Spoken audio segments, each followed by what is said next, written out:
ദൈവത്തിൻ്റെ അതിപരിശുദ്ധ നാമം മഹത്വപ്പെടുമാറാകട്ടെ. വീണ്ടുമായി ഒരിക്കൽ കൂടെ ദൈവത്തിൻ്റെ വചനവുമായി നിങ്ങളോട് ഇടപെടുവാൻ ദൈവം കൊടുത്ത ഈ കൃപയ്ക്കായിട്ട് ദൈവത്തെ സ്തുതിക്കുന്നു.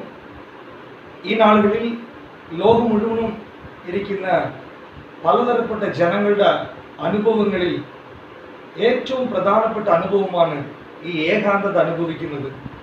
ഈ ലോകത്തിൽ കുടുംബങ്ങളിലായാലും വ്യക്തിപരമായിട്ടുള്ള ജീവിതത്തിലായാലും സഭകളിലായാലും ശുശ്രൂഷകളിലായാലും ചില സമയം ഒറ്റപ്പെടുന്ന അനുഭവം ചില മനുഷ്യരുടെ ജീവിതത്തിൽ സംഭവിക്കുന്നു. ഈ ഒറ്റപ്പെടുന്ന അനുഭവം അവരുടെ ജീവിതത്തെ തകർക്കുന്നു.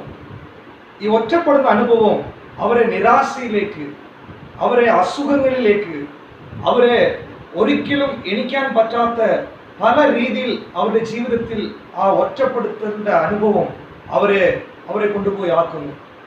പ്രിയപ്പെട്ടവരെ, ഈ ലോകത്തിൽ പല രീതിയിൽ പല ജനങ്ങളുടെ ഇടയിൽ പല വ്യത്യസ്തമായിട്ടുള്ള മേഖലയിൽ ഈ ഒറ്റപ്പെടലിൻ്റെ അനുഭവങ്ങൾ നടക്കുന്നുണ്ട്. ചില സമയം ചില കുടുംബങ്ങൾക്കകത്ത് തന്നെ ഒറ്റപ്പെടുന്ന അവസ്ഥകളുണ്ട്. കുടുംബങ്ങൾക്കകത്ത് തന്നെ ഏകാന്തത അനുഭവിക്കുന്ന അവസ്ഥകളുണ്ട്. കുടുംബത്തിൻ്റെ അകത്ത് തന്നെ എല്ലാവരും ഇരുന്നിട്ടും അവർ ഒറ്റപ്പെടുന്ന അവസ്ഥകൾ, അതിൽ വേദനകൾ, മുറിവുകളിൽ ഇരിക്കുന്ന അവസ്ഥകളുണ്ട്. സഭ എന്ന് എടുത്തു കഴിഞ്ഞാൽ സഭയിലും ചില ഒറ്റപ്പെടലുകൾ അവിടെ സംഭവിക്കുന്നു. സഭയിലുള്ള ചില കുടുംബങ്ങളുടെ ഇടയിൽ അല്ലെങ്കിൽ ശുശ്രൂഷകന്മാരുടെ ഇടയിൽ ഇങ്ങനെ പലതരപ്പെട്ട മേഖലയിൽ ഈ ലോകത്തിൽ ഈ ഒറ്റപ്പെടുതൽ, ഈ തനിച്ച് നിൽക്കുന്ന അനുഭവം, ഈ ഏകാന്തത അനുഭവിക്കുന്ന അനുഭവം ഓരോ വ്യക്തിപരമായിട്ടുള്ള ജീവിതത്തിലും സംഭവിക്കുന്നു. ഇന്ന് വചനത്തിൽ പരിശുദ്ധ ആത്മാവ് നമ്മോട് ഇടപെടുന്ന ചില വിഷയങ്ങളുണ്ട്.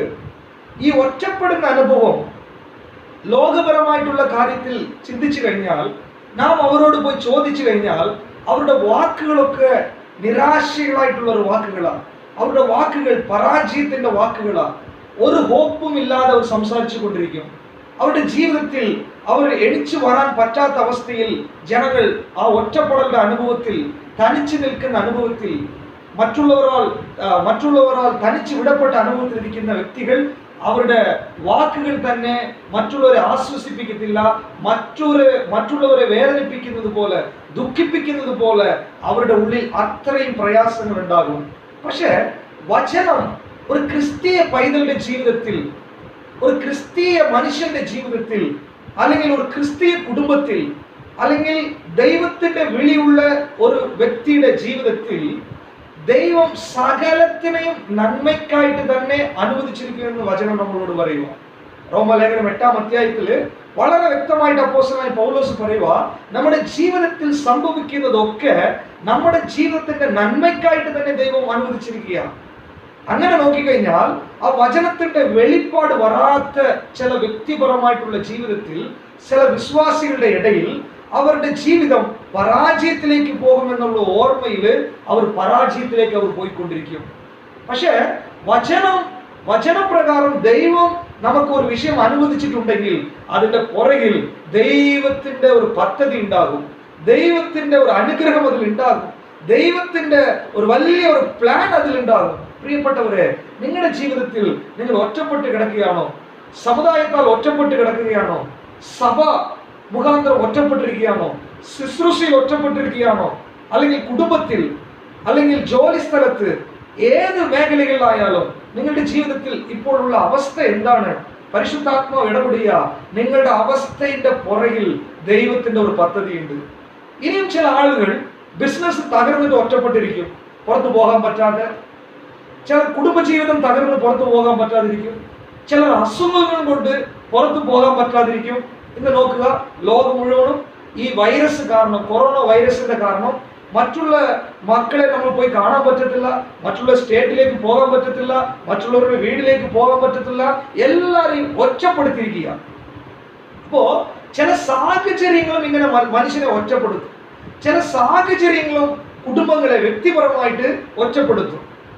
അവരുടെ ജീവിതത്തിൽ നടക്കുന്ന ചില അനുഭവങ്ങൾ അവരെ ഒറ്റപ്പെടുത്തി അങ്ങനെ ആയിരിക്കും. ഇന്ന് ഞാൻ ചോദിക്കട്ടെ, നിങ്ങളുടെ ജീവിതത്തിൽ അതുപോലെ എന്തെങ്കിലും സംഭവം നടന്നിട്ടുണ്ടെങ്കിൽ വചനം വളരെ ക്ലിയർ ആയിട്ട് പറയുക, നിങ്ങളുടെ ഒറ്റപ്പെടലിന്റെ പുറകില് ദൈവത്തിന്റെ ഒരു പദ്ധതി ഉണ്ട്. പ്രിയപ്പെട്ടവരെ, നമ്മുടെ ജീവിതത്തിൽ വചനവുമായിട്ട് ബന്ധപ്പെട്ട് നോക്കുമ്പോൾ നമുക്ക് ഒറ്റ റോൾ മോഡലേ ഉള്ളൂ. അത് നമ്മുടെ ദൈവമായ യേശു ക്രിസ്തു മാത്രമേ. ആ യേശു ക്രിസ്തുവിന്റെ ആ ജീവിതത്തിന്റെ പല കാര്യങ്ങൾ നമ്മുടെ ജീവിതത്തിൽ നമ്മുടെ അനുഭവമായിട്ട് നമുക്ക് പഠിക്കാൻ പറ്റും. യേശുവിന്റെ ജീവിതത്തിന്റെ അനുഭവത്തിൽ നമ്മൾ പഠിക്കാനുള്ള കുറെ പാഠങ്ങളുണ്ട്. അതിലൊരു പാഠമാണ് ഈ ഒറ്റപ്പെടൽ, ഈ ഏകാന്തത, ഈ തനിച്ചു വിടപ്പെടുന്ന അനുഭവം. ഇതുപോലെ യേശുവിന്റെ ജീവിതത്തിൽ ആ സംഭവങ്ങൾ നടന്ന ഓരോ കാലഘട്ടത്തിലും യേശുവിന്റെ ജീവിതത്തിൽ നടന്ന ചില വിഷയങ്ങളെ ഇന്ന് നമ്മൾ ചിന്തിക്കാൻ പോവുക. 3 വിഷയം മാത്രം, 3 ഭാഗത്തിൽ യേശു ക്രിസ്തുവിന്റെ ജീവിതത്തിൽ നമ്മൾ പഠിക്കാൻ പോവുക. യേശു തനിച്ചു വിടപ്പെട്ടപ്പോൾ, അല്ലെങ്കിൽ യേശു തനിച്ച് ഇരിക്കാനുള്ള അവസ്ഥകൾ ഏർപ്പെട്ടപ്പോൾ അതിന്റെ പുറകിലിരുന്ന ദൈവത്തിന്റെ പദ്ധതി നമ്മൾ ഇന്ന് മനസ്സിലാക്കി കഴിഞ്ഞാൽ നിങ്ങളുടെ ജീവിതത്തിൽ, നിങ്ങളുടെ ഒറ്റപ്പെടലുകളിൽ, നിങ്ങളുടെ ഏകാന്തതകളിൽ, നിങ്ങളുടെ വേദനകളിൽ, നിങ്ങളുടെ മുറിവുകളിൽ, നിങ്ങളുടെ പരാജയങ്ങളിൽ അതിന്റെ പുറകിലിരിക്കുന്ന ദൈവത്തിന്റെ വിളി മനസ്സിലാക്കിക്കൊണ്ട്, ദൈവത്തിന്റെ പദ്ധതി മനസ്സിലാക്കിക്കൊണ്ട് ഇന്ന് എഴുന്നേൽക്കാൻ പരിശുദ്ധാത്മാവ് നിങ്ങൾക്ക് സഹായിക്കും എന്ന് ഞാൻ വിശ്വസിക്കുന്നു. വായിക്കുക ലൂക്കോസിന്റെ സുവിശേഷം 4-ാം അധ്യായം 1-ാമത്തെ വാക്യം. യേശു പരിശുദ്ധാത്മാവ് നിറഞ്ഞവനായി യോർദാൻ വിട്ടു മടങ്ങി, ആത്മാവ് അവനെ മരുഭൂമിയിലേക്ക് നടത്തി. ഇവിടെ നോക്കുക, യേശു ക്രിസ്തു സ്നാനപ്പെട്ടതിന് ശേഷം പരിശുദ്ധാത്മാവിനാൽ നിറഞ്ഞു. പരിശുദ്ധാത്മാവിൽ നിറഞ്ഞതിന് ശേഷം മരുഭൂമിയിലേക്ക് നടത്തപ്പെട്ടു. നോക്കുക, പരിശുദ്ധാത്മാവിനാൽ നിറഞ്ഞിട്ട് അടുത്തിരിക്കുന്നത് മരുഭൂമിയുടെ അനുഭവമാണ്. നമ്മുടെ ജീവിതത്തിൽ വളരെ ഭയങ്കര പ്രയാസപ്പെട്ടിട്ട് പ്രാർത്ഥിച്ച് അഭിഷേകം പ്രാപിച്ച്, അല്ലെങ്കിൽ വചനത്തിൽ സ്ട്രോങ് ആയിട്ട് നിന്നിട്ട് പ്രാർത്ഥിച്ചിട്ട് ക്രിസ്ത്യൻ ജീവിതത്തിൽ നമ്മൾ സ്ട്രോങ് ആയിട്ട് നിൽക്കുന്നു എന്ന് നിങ്ങൾ വിശ്വസിക്കുമ്പോൾ, നിങ്ങൾ ഉണരുമ്പോൾ അടുത്ത് നിങ്ങളുടെ മുമ്പിൽ നിൽക്കുന്നത് ഒരു മരുഭൂമിയുടെ അനുഭവമാണ്. ഇസ്രായേൽ ജനങ്ങളുടെ ജീവിതത്തിൽ നോക്കിക്കഴിഞ്ഞാൽ ചെങ്കടലൊക്കെ പിളർന്നിട്ട് ഭയങ്കര ഭയങ്കര സന്തോഷത്തിൽ പാടിയിട്ട് വരുമ്പോ അവരുടെ മുമ്പിൽ ഇരിക്കുന്ന മാറയുടെ കയ്പാണ്. പ്രിയപ്പെട്ടവരെ, ദൈവമാണ് നടത്തുന്നത്. യേശു ക്രിസ്തുവിന്റെ ജീവിതത്തിൽ നോക്കിക്കഴിഞ്ഞാൽ യേശു ക്രിസ്തുവിനെ ഈ മരുഭൂമിയുടെ അനുഭവത്തിലേക്ക് തനിച്ചു വിടപ്പെടുകയാണ്. യേശു ഈ മരുഭൂമിയിൽ 40 ദിവസം ഉപവസിച്ചിരുന്നുകൊണ്ട് മരുഭൂമിയിൽ തനിച്ചിരിക്കുകയാണ്, ഏകാന്തത അനുഭവിക്കുക. ആ മനുഷ്യരോട് ഇടപെടാൻ പറ്റുന്നില്ല, അവിടെ തനിച്ചു നിൽക്കുക. ആ തനിച്ചുള്ള അനുഭവം യേശു ക്രിസ്തുവിന്റെ ജീവിതത്തിൽ നമുക്ക് പഠിക്കുന്ന പാഠം എന്താണ്? അതിന്റെ പുറകിൽ ദൈവം നമുക്ക് പഠിപ്പിച്ചു കൊടുക്കുക. ആ 40 ദിവസം യേശുവിന്റെ ആ മരുഭൂമിയുടെ അനുഭവം, യേശുവിന്റെ ആ ഒറ്റപ്പെടലിന്റെ അനുഭവം, പിശാചിന്റെ പ്രവൃത്തികള്, പിശാചിന്റെ അധികാരങ്ങള്, പിശാചിന്റെ തന്ത്രങ്ങളെ മായ്ച്ചു കളയുവാൻ, പിശാചിന്റെ മേല് ജയമെടുക്കാനുള്ള ആ ദിവസങ്ങളായിട്ടാ ആ തനിച്ചുള്ള ദിവസത്തെ ദൈവം യേശു ക്രിസ്തുവിന് കൊടുത്തത്. യേശുവിന് ഒരു വലിയൊരു ശുശ്രൂഷയുണ്ട്, 3.5 വർഷം ഭയങ്കര ഒരു ശുശ്രൂഷയുണ്ട്. പക്ഷെ ആ ശുശ്രൂഷയിലേക്ക് കയറുന്നതിന് മുമ്പ് ഈ ഒറ്റപ്പെടലിന്റെ അനുഭവത്തിലേക്ക് കൊണ്ടുപോവുക. ഈ ഒറ്റപ്പെടലിന്റെ അനുഭവം നമ്മുടെ ശുശ്രൂഷയിലേക്ക് നമ്മളെ തയ്യാറാക്കുന്ന അനുഭവമാണ്. ഈ ഒറ്റപ്പെടലിന്റെ അനുഭവം പിശാചിന്റെ മേലില് നമുക്കൊരു ജയം നൽകുന്ന ഒരു അനുഭവമാണ്. വായിക്കുക, എന്തുകൊണ്ട് യേശു അവിടെ ആ കാര്യം ചെയ്തു. വായിക്കുക, മത്തായി സുവിശേഷം 12-ാം അധ്യായം 29-ാമത്തെ വാക്യം വായിക്കുക. ബലവാനെ പിടിച്ചു കെട്ടിയിട്ടില്ലാതെ ബലവാന്റെ വീട്ടിൽ കടന്ന് അവന്റെ കോപ്പ് കവർന്ന് കളവാൻ എങ്ങനെ കഴിയും? ബലവാനെ പിടിച്ച് കെട്ടിയിട്ടില്ലാതെ ബലവാന്റെ വീട്ടിലേക്ക് എങ്ങനെ കടക്കാൻ പറ്റും? ഇവിടെ നോക്കുക, ശ്രദ്ധിക്കുക. യേശു ക്രിസ്തു പരിശുദ്ധാത്മാവിനാൽ നിറഞ്ഞു. ഇപ്പൊ ശുശ്രൂഷയിലേക്ക് കയറുക. 3.5 വർഷം ഭയങ്കര ശുശ്രൂഷ യേശുവിന്റെ മുമ്പിൽ ഇരിക്കുക. പക്ഷേ യേശുവിന് അറിയാം ഈ ലോകം മുഴുവനും പിശാച് എന്ന ബലവാന്റെ കൈക്കകത്താണ്. ഇപ്പൊ യേശു വന്നത് തന്നെ ഇവന്റെ കയ്യിൽ നിന്ന് ജനങ്ങളെ വിടുവിക്കാനാണ്.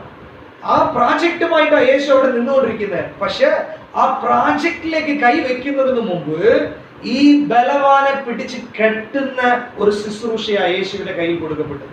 പ്രിയപ്പെട്ടവരെ, നിങ്ങൾ ഒറ്റപ്പെടുന്നു, നിങ്ങൾ തനിച്ചു വിടപ്പെടുന്നു, ഏകാന്തത അനുഭവിക്കുന്നു, നിങ്ങളുടെ ശുശ്രൂഷ തടസ്സമായിരിക്കുന്നു, നിങ്ങളുടെ ജോലിയിൽ പരാജയമായിരിക്കുന്നു, നിങ്ങൾ എന്ത് ചെയ്യണമെന്ന് അറിയാതെ വെറുതെ വീട്ടിലിരിക്കുന്നു. ദൈവമേ, എന്തുകൊണ്ട് എൻ്റെ ജീവിതത്തിൽ പരാജയം? എന്തുകൊണ്ട് എൻ്റെ ജീവിതത്തിൽ ഇങ്ങനെ? ഞാൻ നന്നായിട്ട് ശുശ്രൂഷ ചെയ്തുകൊണ്ടിരുന്നതല്ലേ, എനിക്ക് മുമ്പോട്ട് പോകാൻ പറ്റുന്നില്ല, എന്തുകൊണ്ട് എനിക്ക് ഒന്നും ചെയ്യാൻ പറ്റുന്നില്ല? അങ്ങനെ ചോദിക്കരുത്. ദൈവത്തോട് ചോദിക്കുക, ദൈവമേ, ഈ ഏകാന്തതയിൽ എനിക്ക് എന്താ ദൈവം പഠിപ്പിച്ചു കൊടുക്കാൻ പോകുന്നത്? ഇത് പരിശുദ്ധാത്മാവ് പറയുക, യേശുവിന്റെ ജീവിതത്തിന്റെ ആദ്യത്തെ പഠനം, നിങ്ങളുടെ ഏകാന്തത നിങ്ങൾക്ക് പഠിപ്പിച്ചു കൊടുക്കുന്ന ആദ്യത്തെ പഠനം എന്താന്ന് വെച്ചാൽ ബലവാനെ ബന്ധിക്കുന്ന ഒരു ശുശ്രൂഷയാണ്. ബലവാനെ ബന്ധിക്കുവാൻ നിങ്ങളെ തയ്യാറാക്കാനാ ഈ ഏകാന്തത. പ്രിയപ്പെട്ടവരെ, നിങ്ങൾ തനിച്ചിരിക്കുന്ന ഈ സമയത്ത് ഈ ലോകത്തിൽ വ്യാപരിച്ചിരിക്കുന്ന ശുശ്രൂഷയില് നിങ്ങളെ മുമ്പോട്ട് പോകാൻ വിടാതെ, അല്ലെങ്കിൽ ജനങ്ങളെ വിടാതെ, അല്ലെങ്കിൽ നിങ്ങളുടെ അനുഗ്രഹത്തെ തടഞ്ഞുകൊണ്ടിരിക്കുന്ന, നിങ്ങളുടെ കുടുംബത്തിന്റെ സമാധാനത്തെ തടഞ്ഞുകൊണ്ടിരിക്കുന്ന, നിങ്ങളുടെ ജോലിയിൽ ഇഷ്യൂ ഉണ്ടാക്കിക്കൊണ്ടിരിക്കുന്ന ചില ബലവാന്കൾ ഈ ലോകത്തിലുണ്ട്. ഈ പിശാചിന്റെ അധികാരം ഈ ലോകത്തിലുണ്ട്. അതിന്റെ ഉള്ളിലേക്ക് പോയി നിങ്ങൾ ജോലി ചെയ്തോ, അല്ലെങ്കിൽ ശുശ്രൂഷ ചെയ്തോ, അല്ലെങ്കിൽ നിങ്ങളുടെ ഏത് കാര്യം ചെയ്തോ നിങ്ങൾ വിജയം എടുക്കണമെങ്കിൽ ഇന്ന് നിങ്ങൾക്ക് ഇരിക്കുന്ന ഈ തനിച്ചുള്ള അവസ്ഥയിൽ നിങ്ങൾ യേശുവിനെ പോലെ നിങ്ങൾ ശക്തി പ്രാപിച്ച് ഈ ബലവാനെ ബന്ധിക്കുന്ന ഒരു സമയമായിട്ടാണ് ദൈവം നിങ്ങളുടെ കയ്യിൽ കൊടുത്തിരിക്കുന്നത്. നോക്കുക, ഈ 40 ദിവസം പിശാചിനോട് വചനം കൊണ്ട് അവനെ ജയിച്ചു. ഈ ബലവാനെ ബന്ധിച്ചു. ഈ ബന്ധനം കഴിഞ്ഞിട്ട് യേശു ശുശ്രൂഷയ്ക്ക് ഇറങ്ങുക. ആ ശുശ്രൂഷ പോകുന്നിടത്തൊക്കെ അത്ഭുതങ്ങളാ, വീര്യ പ്രവൃത്തികളാ, പിശാചുകൾ അലറിക്കൊണ്ട് പോവുക. പ്രിയപ്പെട്ടവരെ, നിങ്ങളുടെ ജീവിതത്തിൽ അത്ഭുതം സംഭവിക്കണോ? നിങ്ങളുടെ ജീവിതത്തിൽ ദൈവത്തിന്റെ പ്രവൃത്തി കാണണോ? സൂപ്പർ നാച്ചുറൽ എക്സ്പീരിയൻസ് നിങ്ങൾ കാണണോ? നിങ്ങളുടെ ജീവിതത്തിൽ വിടുതൽ ആവശ്യമാണോ? ഇന്ന് ദൈവം ആലോചന പറയുക, ഈ തനിച്ചുള്ള അവസ്ഥ നിരാശയായിട്ടോ, അല്ലെങ്കിൽ എനിക്ക് മാത്രം എന്താ ഇങ്ങനെ സംഭവിക്കുന്നത്, എല്ലാവരും നന്നായിട്ടിരിക്കുമല്ലോ, എന്റെ കുടുംബം മാത്രം എന്താ, എന്റെ ബിസിനസ് മാത്രം എന്താ, എന്റെ സഭ മാത്രം എന്താ, എന്റെ ജീവിതം മുഴുവൻ ഇങ്ങനെയാണല്ലോ, അങ്ങനെ ചോദിക്കരുത്. ദൈവം നിങ്ങൾക്ക് അനുവദിച്ച ഈ സമയം നിങ്ങൾക്ക് എതിരായിട്ട് നിൽക്കുന്ന, നിങ്ങളുടെ പ്ലാറ്റ്ഫോമിൽ നിങ്ങൾ പ്രവർത്തിക്കാൻ തടസ്സമായിരിക്കുന്ന ചില ബലവാന്കളുടെ അധികാരമുണ്ട്. ആ അധികാരങ്ങളെ പൊളിക്കുവാൻ ഈ നാളുകളിൽ നിങ്ങളുടെ പ്രാർത്ഥന കൊണ്ട് കഴിയും. ആ അധികാരങ്ങളെ തകർക്കുവാൻ ഈ നാളുകളിൽ നിങ്ങൾക്കും ദൈവത്തിനുമുള്ള ബന്ധത്തിന് കഴിയും. അതിനു വേണ്ടിയിട്ടാണ് ദൈവം നിങ്ങളെ ഒറ്റപ്പെടുത്തിയിരിക്കുക. അതിനു വേണ്ടിയിട്ടാണ് ഈ നാളുകളിൽ ദൈവം നമുക്ക് കൊടുത്തിരിക്കുക. പ്രിയപ്പെട്ടവരെ, ഈ നാളുകളിൽ പ്രാർത്ഥനയിൽ ഇരിക്കേണ്ട ദിവസങ്ങളാ, ഈ നാളുകളിൽ ശക്തി പ്രാപിക്കേണ്ട ദിവസങ്ങളാ, ഈ നാളുകളിൽ പിശാചിന്റെ തന്ത്രങ്ങളെ നമ്മൾ മനസ്സിലാക്കിക്കൊണ്ട് പിശാചിന് എതിരായിട്ട് പ്രവർത്തിക്കേണ്ട ദിവസങ്ങളാ. ഈ നാളുകളിൽ റെസ്റ്റിന്റെ ദിവസമല്ല, ഈ നാളുകളിൽ റെസ്റ്റ്ലിംഗ് ചെയ്യുന്ന ദിവസങ്ങളാ. പ്രിയപ്പെട്ടവരെ, പരിശുദ്ധാത്മാവ് നമ്മോട് ഇടപെടട്ടെ. പരിശുദ്ധാത്മാവ് ആ ശക്തി നമുക്ക് പകരട്ടെ. ഈ യേശുവിന്റെ ജീവിതത്തിൽ വിജയകരമായിട്ടുള്ള ജീവിതത്തിന്റെ അടിസ്ഥാനം അതാ. ഏകാന്തതകളിൽ ദൈവം ബലവാനെ ബന്ധിച്ചു. പ്രിയപ്പെട്ടവരെ, നമുക്ക് ദൈവം അധികാരം കൊടുത്തിരിക്കുക. ഈ ലോകത്തിൽ എന്ത് നമ്മൾ ബന്ധിക്കുന്നോ അത് സ്വർഗത്തിലും ബന്ധിക്കപ്പെട്ടിരിക്കും. ഈ ലോകത്തിൽ എന്ത് അഴിക്കുന്നോ, വായിക്കുക ആ വചനം, മത്തായി സുവിശേഷം 16-ാം അധ്യായം 19-ാമത്തെ വാക്യം. സ്വർഗരാജ്യത്തിന്റെ താക്കോൽ ഞാൻ നിനക്ക് തരുന്നു. സ്വർഗരാജ്യത്തിന്റെ താക്കോൽ കൊടുക്കുക. നീ ഭൂമിയിൽ കെട്ടുന്നതൊക്കെയും സ്വർഗത്തിൽ കെട്ടപ്പെട്ടിരിക്കും. ഭൂമിയിൽ കെട്ടുന്നതൊക്കെയും സ്വർഗത്തിൽ കെട്ടപ്പെട്ടിരിക്കും. നീ ഭൂമിയിൽ അഴിക്കുന്നതൊക്കെയും സ്വർഗത്തിൽ അഴിഞ്ഞിരിക്കും. ഭൂമിയിൽ അഴിക്കുന്നത് സ്വർഗത്തിൽ അഴിക്കപ്പെടും. പ്രിയപ്പെട്ടവരെ, ഈ ഏകാന്തത്തിന്റെ ദിവസം എന്താണെന്നറിയോ? ഈ സ്വർഗത്തിന്റെ താക്കോൽ ഉപയോഗിക്കേണ്ട ദിവസങ്ങളാ. നിങ്ങളുടെ ജീവിതത്തിൽ സ്വർഗത്തിന്റെ താക്കോൽ ഉപയോഗിച്ചിട്ടുണ്ടോ? നിങ്ങളുടെ ജീവിതത്തിൽ ഈ ലോകത്തിൽ എന്ത് ബന്ധിക്കുന്നോ, ഈ ഭൂമിയിൽ എന്ത് ബന്ധിക്കുന്നോ, എന്ത് കെട്ടുന്നോ അത് സ്വർഗത്തിലും കെട്ടപ്പെട്ടിരിക്കും. ഈ ലോകത്തിൽ എന്ത് കെട്ടഴിക്കുന്നോ അത് സ്വർഗത്തിലും കെട്ടഴിക്കപ്പെട്ടിരിക്കും. അങ്ങനത്തെ അനുഭവം നിങ്ങൾക്കുണ്ടോ? പ്രിയപ്പെട്ടവരെ, ഈ തനിച്ചുള്ള ദിവസങ്ങൾ, ഈ ഏകാന്തതയുടെ ദിവസങ്ങൾ നിങ്ങളുടെ ജീവിതത്തിൽ ആ സ്വർഗത്തിന്റെ താക്കോൽ കൈമാറാനാ, സ്വർഗത്തിന്റെ അധികാരം കൈമാറാനാ, സ്വർഗത്തിന്റെ ആ പ്ലാനുകൾ നിങ്ങൾക്ക് കൈമാറാനാ. പ്രിയപ്പെട്ടവരെ, തളർന്നു പോകരുത്. പ്രിയപ്പെട്ടവരെ, മടുത്തു പോകരുത്. പ്രിയപ്പെട്ടവരെ, നിരാശപ്പെടരുത്. പ്രിയപ്പെട്ടവരെ, നിങ്ങൾ തളർന്നിട്ട് പ്രാർത്ഥിക്കാതെ ഉറങ്ങിപ്പോകരുത്. ഉണർന്നിരിക്കേണ്ട ദിവസങ്ങളാ. ഈ നാളുകളിൽ പ്രാർത്ഥിക്കേണ്ട ദിവസങ്ങളാ. താക്കോല്, സ്വർഗത്തിന്റെ താക്കോല് ഉപയോഗിക്കേണ്ട ദിവസങ്ങളാ. അതുകൊണ്ട് അപ്പോസ്തലനായ പൗലോസ് എഫെസ്യ ലേഖനത്തിൽ എഴുതുമ്പോൾ 6-ാം അധ്യായത്തിൽ പറയുക, ജഡരക്തങ്ങളോടല്ല വാഴ്ചകളോടും അധികാരങ്ങളോടും നമുക്ക് ഒരു യുദ്ധമുണ്ട്. വായിക്കുക എഫേസ്യ ലേഖനം 6-12 വാക്യം. നമുക്ക് പോരാട്ടമുള്ളത് ജഡരക്തങ്ങളോടല്ല, വാഴ്ചകളോടും അധികാരങ്ങളോടും ഈ അന്ധകാരത്തിന്റെ ലോകാധിപതികളോടും സ്വർലോകങ്ങളിലെ ദുഷ്ടാത്മ സേനകളോടത്രേ നമുക്ക് പോരാട്ടമുള്ളത്. പ്രിയപ്പെട്ടവരെ, ഈ പോരാട്ടം എന്തെങ്കിലും നിങ്ങൾ അനുഭവിച്ചിട്ടുണ്ടോ? ഈ പോരാട്ടത്തിൽ എന്തെങ്കിലും നിങ്ങൾ അറ്റൻഡ് ചെയ്തിട്ടുണ്ടോ? ഈ പോരാട്ടത്തിൽ എന്തെങ്കിലും നിങ്ങൾ ജയിച്ചിട്ടുണ്ടോ? നിങ്ങൾ അങ്ങനെ ചെയ്തിട്ടില്ലെങ്കിൽ നിങ്ങളുടെ ക്രിസ്തീയ ജീവിതം പരാജയത്തിലേക്കാണ് പോയിക്കൊണ്ടിരിക്കുന്നത്. കാരണം ഈ ലോകത്തിൽ ഒരു ബലവാൻ നമ്മുടെ ക്രിസ്തീയ ജീവിതത്തിൽ മുമ്പോട്ട് പോകാതെ, കുടുംബ ജീവിതത്തിൽ മുമ്പോട്ട് പോകാൻ പറ്റാതെ, വ്യക്തിപരമായിട്ടുള്ള ജീവിതത്തിൽ, ബിസിനസ്സുകളിൽ, ജോലികളിൽ, ശുശ്രൂഷകളിൽ എല്ലാ ഭാഗത്തും അവൻ ബന്ധിച്ചു കൊണ്ടിരിക്കുക. അപ്പൊ ദൈവം പറയുക, നീ തനിച്ചുള്ള ഈ ദിവസങ്ങളിൽ നീ പ്രാർത്ഥിച്ച് ശക്തി പ്രാപിച്ച് സ്വർഗത്തിന്റെ താക്കോൽ കയ്യിലെടുത്ത്, സ്വർഗത്തിന്റെ അധികാരം കയ്യിലെടുത്ത്, ഈ വാഴ്ചകളോടും അധികാരങ്ങളോടും സ്വർഗീയ സൈന്യങ്ങളോടും നിങ്ങൾ ഒരു യുദ്ധം ചെയ്യുവാനാ ദൈവം നിങ്ങളെ തയ്യാറാക്കിക്കൊള്ളുവാനാ ഈ തനിച്ചുള്ള ദിവസങ്ങൾ ദൈവം നമുക്ക് അനുവദിച്ചിരിക്കുന്നത്. പ്രിയപ്പെട്ടവരെ, ഈ നാളുകൾ നിങ്ങൾ ജയിക്കുന്ന ദിവസങ്ങളായിട്ട് മാറട്ടെ. ഈ നാളുകൾ നിങ്ങളുടെ ജീവിതത്തിൽ അധികാരം കൈമാറുന്ന ദിവസങ്ങളായിട്ട് മാറട്ടെ. ഈ നാളുകൾ സ്വർഗത്തിന്റെ താക്കോൽ നിങ്ങൾ കയ്യിലെടുക്കുന്ന ദിവസങ്ങളായിട്ട് മാറട്ടെ. യേശുവിന്റെ ജീവിതത്തിൽ ആ ദിവസത്തിന് ശേഷം ഒരു നാൾ പോലും യേശു റെസ്റ്റ് ഇല്ല, ഒരു ദിവസം പോലും പുള്ളിക്കാരൻ തോറ്റിട്ടില്ല. യേശു ക്രിസ്തുവിന്റെ ജീവിതം മുഴുവനും വിജയകരമായിട്ടുള്ള ജീവിതമായി വന്നിട്ടുണ്ടെങ്കിൽ നിങ്ങളെ വിജയകരമായിട്ടുള്ള ജീവിതത്തിലേക്ക് അടിയെടുത്ത് വയ്ക്കുവാനാ ഈ ഏകാന്തത, വിജയകരമായിട്ടുള്ള ജീവിതത്തിലേക്ക് മുമ്പോട്ട് പോകാനാ ഈ തനിച്ചുള്ള അവസ്ഥ. പ്രിയപ്പെട്ടവരെ, അത് മനസ്സിലാക്കണമെന്ന് പരിശുദ്ധാത്മാവ് നമ്മോട് ഇടപെടുകയാണ്. അത് മാത്രമല്ല, വായിക്കുക ലൂക്കോസിന്റെ 5-16 വാക്യം. 5-16 വാക്യം. അവൻ നിർജ്ജന ദേശത്ത് വാങ്ങിപ്പോയി പ്രാർത്ഥിച്ചു കൊണ്ടിരുന്നു. യേശു ക്രിസ്തുവിന്റെ ജീവിതത്തിൽ എപ്പോഴും തനിച്ചു പോയി പ്രാർത്ഥിക്കുന്ന ഒരവസ്ഥയാണ് യേശു ക്രിസ്തുവിന്റെ ജീവിതത്തിൽ. യേശു തന്നെ ഒറ്റപ്പെടുത്തിക്കൊണ്ട്, യേശു തന്നെ തനിച്ച് പ്രാർത്ഥിക്കാനുള്ള ഒരു സിറ്റുവേഷൻ ഉണ്ടാക്കിക്കൊണ്ട് എപ്പോഴും പ്രാർത്ഥിക്കുന്ന ഒരു ദൈവമായിരുന്നു യേശു ക്രിസ്തു. ഈ പ്രാർത്ഥിക്കുന്ന സമയത്തൊക്കെ യേശുവോട് നിങ്ങൾ ചോദിച്ചു കഴിഞ്ഞാൽ, ശിഷ്യന്മാരോട് യേശു ക്രിസ്തു പറഞ്ഞ ഒരു വാക്കുണ്ട്. വായിക്കുക യോഹന്നാന്റെ സുവിശേഷം 4-34 വാക്യം. യേശു അവരോട് പറഞ്ഞത്, എന്നെ അയച്ചവന്റെ ഇഷ്ടം ചെയ്ത് അവന്റെ പ്രവൃത്തി തികയ്ക്കുന്നത് തന്നെ എന്റെ ആഹാരം. എന്നെ അയച്ചവന്റെ ഇഷ്ടം ചെയ്ത് അവന്റെ പ്രവൃത്തി തികയ്ക്കുന്നത് തന്നെ എന്റെ ആഹാരം. എന്തുകൊണ്ട് യേശു തനിച്ചു പോയി? എന്തുകൊണ്ട് യേശു തനിച്ചു പ്രാർത്ഥിച്ചെന്ന് വെച്ചാൽ, ആ യേശുവിനെ അയച്ച ഒരു പിതാവുണ്ട്. ആ പിതാവോട് സംസാരിക്കുവാൻ, ആ പിതാവോട് ഇടപെടുവാൻ, ആ പിതാവെടുത്ത് ഞാൻ എന്ത് ചെയ്യണം, അങ്ങയുടെ ഹിതം എന്താണ്, അങ്ങയുടെ ഇഷ്ടം എന്താണ് എന്ന് ചോദിക്കുവാൻ ഈ തനിച്ചുള്ള ദിവസങ്ങൾ യേശു ഉപയോഗിച്ചു. പ്രിയപ്പെട്ടവരെ, എന്തുകൊണ്ട് നിങ്ങൾക്ക് ഒറ്റപ്പെടേണ്ട അനുഭവം? എന്തുകൊണ്ട് നിങ്ങളുടെ ജോലിയൊക്കെ മുടങ്ങി നിങ്ങൾ വീട്ടിൽ ആക്കിയിരിക്കുന്നത്? എന്തുകൊണ്ട് പരാജയങ്ങൾ നിങ്ങളെ ഒറ്റപ്പെടുത്തി? എന്തുകൊണ്ട് നിരാശകൾ? എന്തുകൊണ്ട് നിങ്ങളുടെ ജീവിതത്തിൽ പല രീതിയിലുള്ള പ്രശ്നങ്ങൾ, അതൊക്കെ നിങ്ങൾ പ്രവർത്തിക്കാൻ പറ്റാതെ നിങ്ങൾ ഒരു 4 മുറിക്കകത്ത് എന്തുകൊണ്ട് ആക്കിയെന്ന് നിങ്ങൾ ആലോചിച്ചു കഴിഞ്ഞാൽ, യേശു ക്രിസ്തുവിന്റെ ജീവിതത്തിൽ രണ്ടാമത്തെ പഠനം നമുക്ക് പറയുക, നിങ്ങളുടെ ജീവിതത്തിൽ പിതാവിന്റെ ഹിതം മനസ്സിലാക്കുവാൻ, നിങ്ങളുടെ ജീവിതത്തിൽ പിതാവിന്റെ ഇഷ്ടം മനസ്സിലാക്കുവാൻ. യേശു നോക്കുക, യേശു പറയുക, എന്നെ അയച്ചവന്റെ ഇഷ്ടം ചെയ്ത് തികയ്ക്കുന്നതാണ് എന്റെ ഭോജനം, എന്റെ ആഹാരം. പ്രിയപ്പെട്ടവരെ, ഈ യേശുവിന്റെ ജീവിതം മുഴുവനും തന്നെ അയച്ച പിതാവിന്റെ ഇഷ്ടം മാത്രം ചെയ്യണമെന്ന് തീരുമാനിച്ച് നടക്കുന്ന ഒരു ദിവസമായിരുന്നു, തീരുമാനിച്ച് നടക്കുന്ന ഒരു ജീവിതമായിരുന്നു.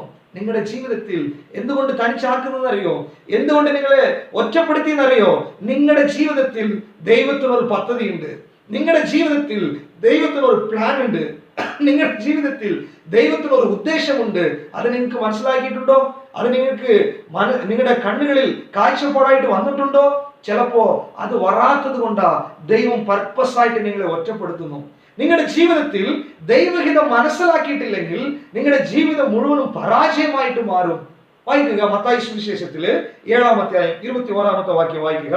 മത്തായി സുവിശേഷം കർത്താവേ കർത്താവേ എന്ന് പറയുന്നവൻ ഏവനുമല്ല, സ്വർഗസ്ഥനായ എന്റെ പിതാവിന്റെ ഇഷ്ടം ചെയ്യുന്നവനത്രേ സ്വർഗരാജ്യത്തിൽ കടക്കുന്നത്. സ്വർഗസ്ഥനായ എന്റെ പിതാവിന്റെ ഇഷ്ടം ചെയ്യുന്നവനത്രേ സ്വർഗരാജ്യത്തിൽ കടക്കുന്നത്. പ്രിയപ്പെട്ടവരെ, നിങ്ങൾ സ്വർഗരാജ്യത്തിൽ കടക്കണമെങ്കിൽ നിങ്ങളുടെ ജീവിതത്തിൽ ദൈവത്തിന്റെ ഇഷ്ടം ചെയ്തേ പറ്റത്തുള്ളൂ. നിങ്ങൾക്ക് പറയാൻ പറ്റുമോ, ഞാൻ ദൈവത്തിന്റെ ഇഷ്ടം ചെയ്തു? യേശുക്രിസ്തു അങ്ങനെയാ പറയാ. യേശുക്രിസ്തു തനിച്ചു പോയപ്പോഴൊക്കെ ശിഷ്യന്മാരോട് പറയുക, എന്നെ അയച്ചവന്റെ ഇഷ്ടം ചെയ്യണം. എനിക്ക് എന്റെ അയച്ചവന്റെ ഇഷ്ടം ചെയ്യുന്നത് തന്നെ എന്റെ ആധാരം. പ്രിയപ്പെട്ടവർ, നിങ്ങളുടെ ജീവിതത്തിൽ നിങ്ങൾ ഇതുവരെ നിങ്ങളെ അയച്ചവന്റെ ഇഷ്ടം ചെയ്തിട്ടുണ്ടോ? അല്ലെങ്കിൽ നിങ്ങൾ ഇന്ന് ചെയ്തുകൊണ്ടിരിക്കുന്നത് ദൈവഹിതമാണോ? നിങ്ങൾ ചെയ്തുകൊണ്ടിരിക്കുന്ന ശുശ്രൂഷ ദൈവം പറഞ്ഞതാണോ?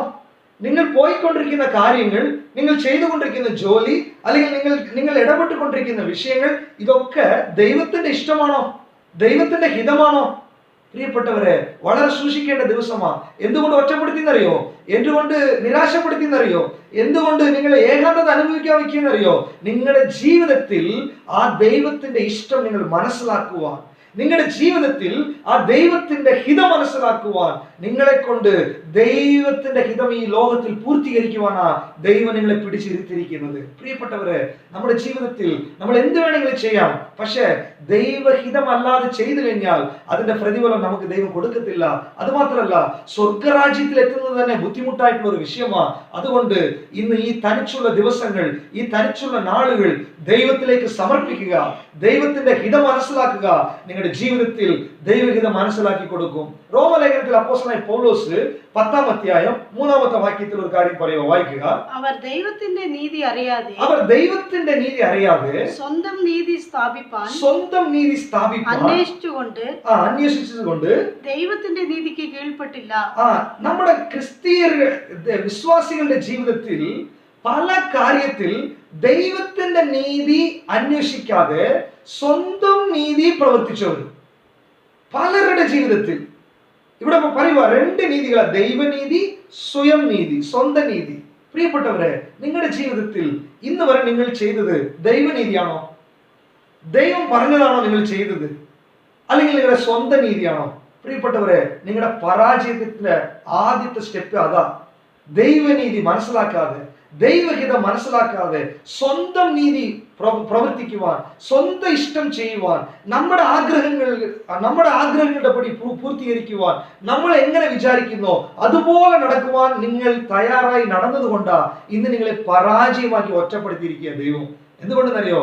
ദൈവം നമ്മളെ സ്നേഹിക്കുന്നു. പ്രിയപ്പെട്ടവരെ, ഇന്നൊരു തീരുമാനം എടുക്കുക.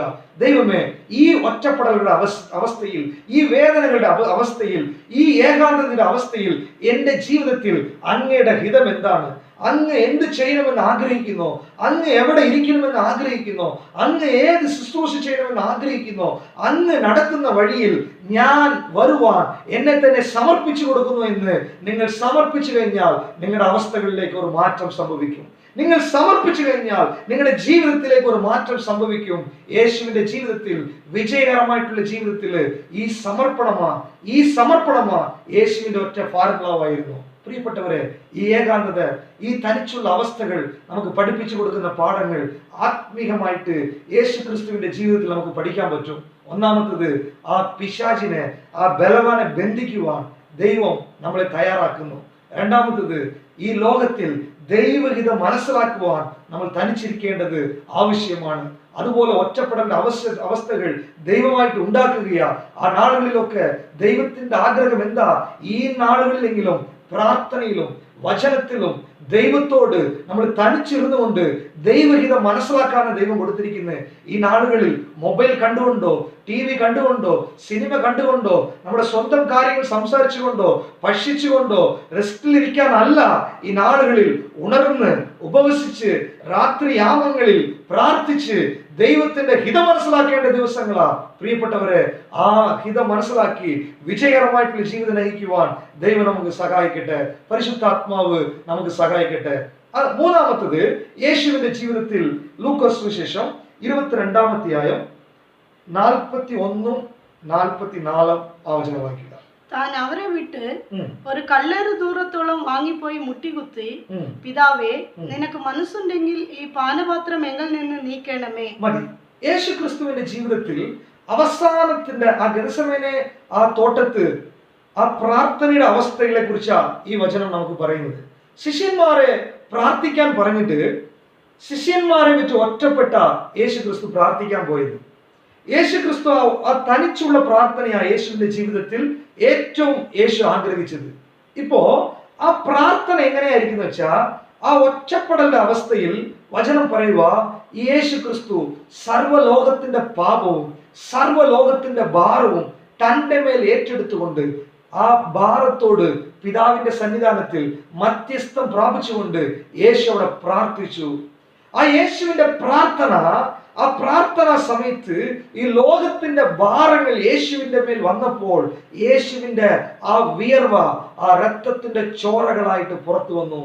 പ്രിയപ്പെട്ടവരെ, ആ രക്തം പുറത്തു വരണമെങ്കിൽ എത്രമാത്രം സ്ട്രെസ്സാ, എത്രമാത്രം ഭാരവാ, എത്രമാത്രം ആ വിശ്വസ്തയോടുകൂടെ ഈ സർവ്വലോകത്തിന്റെ ഒറ്റ പ്രതിനിധിയായിട്ട്, ഒറ്റ മധ്യസ്ഥനായിട്ട് തന്റെ പിതാവോട് പ്രാർത്ഥിക്കുന്ന ഒരു പ്രാർത്ഥനയായിട്ടാ ഈ ഒറ്റപ്പെടലിന്റെ അവസ്ഥകൾ നമുക്ക് കാണിക്കുന്നു. പ്രിയപ്പെട്ടവരെ, ഈ നാളുകളിൽ തനിച്ചിരിക്കുന്ന ദിവസങ്ങൾ, ഏകാന്തത അനുഭവിക്കുന്ന ദിവസങ്ങൾ, ഈ നാളുകളിൽ റെസ്റ്റ് എടുക്കാനല്ല, ഈ നാളുകളിൽ ദൈവം നമ്മളെ ഭാരപ്പെടുത്തുന്ന വിഷയങ്ങൾക്കായിട്ട് പ്രാർത്ഥിക്കുന്ന ദിവസങ്ങളാ. നോക്കുക, ഈ ലോകത്തിൽ ഓരോ ദിവസവും അഴിഞ്ഞു മാഞ്ഞുകൊണ്ടിരിക്കുന്ന ലക്ഷക്കണക്കിന് ജനങ്ങൾ ഈ ലോകത്തെ വിട്ട് മാറ്റപ്പെട്ടുകൊണ്ടിരിക്കുന്നു. പാപത്തിലേക്ക് ലക്ഷക്കണക്കിന് ജനങ്ങൾ ഈ പാപ ജീവിതത്തിലേക്ക് നയിച്ചുകൊണ്ടിരിക്കുന്നു. ഈ ലോകത്തിൽ ദൈവത്തെ അറിയാതെ കോടികൾ ജനങ്ങൾ ഇനിയും ജീവിച്ചു കൊണ്ടിരിക്കുന്നു. സഭകൾ ഉണർവില്ലാതെ ഇരുന്നുകൊണ്ടിരിക്കുന്നു. ക്രിസ്തീയ സമുദായം സാക്ഷ്യം വഹിക്കാതെ ജീവിച്ചു കൊണ്ടിരിക്കുന്നു. ഇതൊക്കെ നിങ്ങളുടെ കണ്ണു മുമ്പ് കാണുമ്പോ, ഇതൊക്കെ നിങ്ങളുടെ ചെവിക്കകത്ത് കേൾക്കുമ്പോ, ഇതൊക്കെ ന്യൂസുകളായിട്ട് നിങ്ങളുടെ മുമ്പിൽ വരുമ്പോ, ഈ ഒറ്റപ്പെടലിന്റെ അവസ്ഥ ദൈവം നിങ്ങൾക്ക് അനുവദിച്ചിരിക്കുമ്പോ നിങ്ങൾ സുഖിക്കാനല്ല, കുറ്റം പറയാനല്ല, അല്ലെങ്കിൽ മറ്റുള്ളവരുടെ കാര്യങ്ങളെ അന്വേഷിക്കാനല്ല, ഈ നാളുകളിൽ ആ സ്വർഗത്തിന്റെ ദൈവത്തിന്റെ മുമ്പിൽ നിങ്ങൾ മുട്ടുകുത്തി യേശു ക്രിസ്തുവിനെ പോലെ മധ്യസ്ഥം പ്രാപിച്ച് പ്രാർത്ഥിക്കുവാൻ, യേശു ക്രിസ്തുവിനെ പോലെ ആ ഭാരം ഏറ്റെടുത്ത് വേദനപ്പെടുന്ന, അവസ്ഥപ്പെടുന്ന, നിരാശപ്പെട്ടിരിക്കുന്ന, തകർന്നു കിടക്കുന്ന ആ വിശ്വാസികൾ, നിങ്ങൾക്ക് പരിചയപ്പെട്ട വ്യക്തികളുടെ ജീവിതത്തെ, അവരുടെ കുടുംബങ്ങളെ നിങ്ങളുടെ പ്രാർത്ഥനയിലേക്ക് കൊണ്ടുവന്ന് നിങ്ങളുടെ മുട്ടും മടക്കി ഈ നാളുകളിൽ പ്രാർത്ഥിക്കാനാണ് ദൈവം നമ്മളെ ഒരുക്കിയിരിക്കുന്നത്. പ്രിയപ്പെട്ടവരെ, നിങ്ങൾ പ്രാർത്ഥിക്കുന്നുണ്ടോ? ഈ നാളുകളിൽ നിങ്ങളുടെ അവസ്ഥകൾ എന്താണ്? ഈ നാളുകളിൽ റെസ്റ്റ് എടുക്കാനാണോ? ഈ നാളുകൾ നിങ്ങളുടെ ഇഷ്ടം ചെയ്യുവാനാണോ? അല്ല, ഈ നാളുകളിൽ യേശു ക്രിസ്തുവിന്റെ ഒറ്റപ്പെടലിന്റെ മൂന്നാമത്തെ കാര്യം, ആ ദൈവം സർവ്വലോകത്തിന്റെ ഒറ്റ പ്രതിനിധിയായിട്ട് പ്രാർത്ഥിക്കാൻ തുടങ്ങി. പ്രിയപ്പെട്ടവരെ, ഈ ഒറ്റപ്പെടൽ നിങ്ങളുടെ പ്രാർത്ഥനയെ വർദ്ധിക്കാനാ, ഈ ഒറ്റപ്പെടൽ മധ്യസ്ഥം പ്രാപിക്കാനാ. നിങ്ങൾ ഒറ്റപ്പെടുത്തിയത്, നിങ്ങളെ ഭാരപ്പെടുത്തിയത്, നിങ്ങളെ നിരാശപ്പെടുത്തിയത്, കുറെ നിരാശകളായിരിക്കുന്ന ജനങ്ങളെ വിടുവിക്കാൻ വേണ്ടിയിട്ടാ. നിങ്ങളെ ഒറ്റപ്പെടുത്തിയത്, ഒറ്റപ്പെട്ട് കിടക്കുന്ന കുറെ എണ്ണങ്ങളെ ദൈവത്തോട് ചേർക്കാൻ വേണ്ടിയിട്ടാ. പ്രിയപ്പെട്ടവരെ, ഇത് മനസ്സിലാക്കാതെ നിങ്ങൾ ജീവിക്കുന്നുണ്ടോ? പ്രിയപ്പെട്ടവരെ, ദൈവമക്കളെ, വിളിയുള്ളവരെ, നിങ്ങൾ ഇത് മനസ്സിലാക്കാതെ ജീവിച്ചു കഴിഞ്ഞാൽ നിങ്ങളുടെ ജീവിതം ഏറ്റവും പരാജയമായിട്ടുള്ള ഒരു ജീവിതമായിട്ട് മാറും. പ്രിയപ്പെട്ടവരെ, യേശു ക്രിസ്തുവിന്റെ ജീവിതം നമുക്ക് പഠിപ്പിച്ചു കൊടുക്കുന്ന 3 വിഷയങ്ങൾ നമ്മൾ പഠിച്ചു. ഒന്ന്, ഈ ബലവാനെ ബന്ധിക്കാൻ ഈ ദിവസങ്ങൾ ദൈവം നമുക്ക് ഒരുക്കിയിരിക്കുക. അത് മാത്രമല്ല, ദൈവഹിതം മനസ്സിലാക്കുവാൻ ഈ നാളുകളിൽ ദൈവം ഒരുക്കിയിരിക്കുക. മൂന്നാമത്തത്, പ്രാർത്ഥനയിൽ നിൽക്കുവാൻ, പ്രാർത്ഥനയിൽ ദൈവത്തോട് ചേർന്ന് നിൽക്കുവാൻ ഈ നാളുകളിൽ ദൈവം നമുക്ക് ഒരുക്കി കൊടുത്തിരിക്കുക. ഇങ്ങനെ ഒരു വിജയകരമായിട്ടുള്ള ക്രിസ്തീയ ജീവിതം നയിക്കുവാൻ, ദൈവഹിതം ഈ ഭൂമിയിലേക്ക് നമുക്ക് നിലനിൽക്കുവാൻ ദൈവം നമുക്ക് സഹായിക്കട്ടെ. ദൈവം നമ്മെ അനുഗ്രഹിക്കട്ടെ. പ്രിയപ്പെട്ടവരെ, ഞാൻ പ്രാർത്ഥിക്കുക. പരിശുദ്ധനായ ഞങ്ങളുടെ ദൈവമേ, എന്നെ കേട്ടുകൊണ്ടിരിക്കുന്ന ഈ ജനങ്ങളെ അങ്ങയുടെ കരങ്ങളിൽ സമർപ്പിക്കുന്നു. അങ്ങയുടെ വചനം, അങ്ങയുടെ വചനത്തിലുള്ള ശക്തി ഈ മക്കൾ മേൽ വ്യാപരിക്കട്ടെ. പരിശുദ്ധാത്മാവേ, യേശു ക്രിസ്തുവിന്റെ ജീവിതത്തിൽ ആ ബലവാനെ ബന്ധിക്കുന്ന ആ ശക്തി, പിശാചിനെ തോൽപ്പിക്കുന്ന ആ ശക്തി ആ ഏകാന്തത ദിവസങ്ങളിലല്ലോ യേശു ക്രിസ്തുവിന്റെ മേൽ വെളിപ്പെട്ടത്. യേശു ക്രിസ്തു തനിച്ച് പ്രാർത്ഥിക്കുമ്പോഴൊക്കെ പിതാവിന്റെ ഇഷ്ടം മനസ്സിലാക്കിയിട്ടുണ്ടല്ലോ. യേശു പ്രാർത്ഥിക്കുമ്പോഴൊക്കെ സർവ്വലോക ജനങ്ങളുടെ പ്രതിനിധിയായിട്ട് ഉണർന്ന് പ്രാർത്ഥിച്ചിട്ടുണ്ടല്ലോ. ഇന്ന് ശ്രദ്ധിക്കുന്ന ഓരോരുത്തരുടെ മേലും യേശുവിനെ പോലെ, യേശുവിന്റെ ജീവിതത്തിലുള്ള ആ അനുഭവങ്ങളെ പോലെ ആ വിലയേറിയ ദൈവത്തിന്റെ ആ ആഗ്രഹമുള്ള അനുഭവം ഇവരുടെ ജീവിതത്തിൽ പ്രായോഗികമാകട്ടെ. യേശുവിന്റെ നാമത്തിൽ അതിന് തടസ്സമായിരിക്കുന്ന എല്ലാ ശത്രുവിന്റെ പോരാട്ടങ്ങളെ ഞാൻ ബന്ധിച്ചു പ്രാർത്ഥിക്കുന്നു. പ്രാർത്ഥനാ വീരന്മാർ എഴുന്നേൽക്കട്ടെ. പ്രാർത്ഥിക്കുന്ന അഭിഷേകം വ്യാപരിക്കട്ടെ. പ്രാർത്ഥനയിൽ നിലച്ചു നിൽക്കട്ടെ. യേശുവിന്റെ നാമത്തിൽ അതിന്റെ തടസ്സങ്ങളൊക്കെ മാറട്ടെ എന്ന് ഞാൻ പ്രാർത്ഥിക്കുന്നു. ദൈവം ചെയ്തതിനായിട്ട് സ്തോത്രം. യേശു ക്രിസ്തുവിന്റെ നാമത്തിൽ തന്നെ.